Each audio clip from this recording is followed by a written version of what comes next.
हमारे पास एक पेशेंट मौजूद हैं जिनका यूरिक एसिड बढ़ा हुआ है।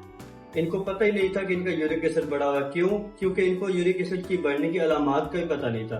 तो आज मैं इनको भी बताऊंगा और आपको भी बताऊंगा कि यूरिक एसिड बढ़ने की अलामात क्या हो सकती है। तो जो यूरिक एसिड के बढ़ने की अलामात हैं वो ये हैं, यानी कि जोड़ों में दर्द का हो जाना, किडनी के सिम्टम्स हो सकते हैं, या फिर कोई यूरिक एसिड के बिल्डअप हो सकता है, यानी कि यूरिक एसिड का कहीं पे जमा हो जाना। अगर हम जोड़ों में दर्द की बात करें तो इसमें ये होता है कि जोड़ों के दर्द की शदीद किस्म का पेन शुरू होगा, दर्द होगा, और इसके अलावा वहाँ पे स्वेलिंग शुरू हो जाएगी, यानी कि सोजिश हो जाएगी। सोजिश के अलावा वहाँ की जो जिल्द है वो भी, वहाँ पर भी जख्म हो जाएंगे। लेकिन पथरी जो है वो भी यूरिक एसिड के बढ़ने की अलामत है। और इसकी अलामत ये है कि आपको ज्यादातर आपके पेट की एक तरफ शदीद किस्म का पेन होगा, और इसके अलावा आपको जो यूरिन है उसमें ब्लड आना शुरू हो जाएगा, और इसके अलावा जो नॉर्मल से ज्यादा आपका यूरिन पास आउट होना शुरू हो जाता है।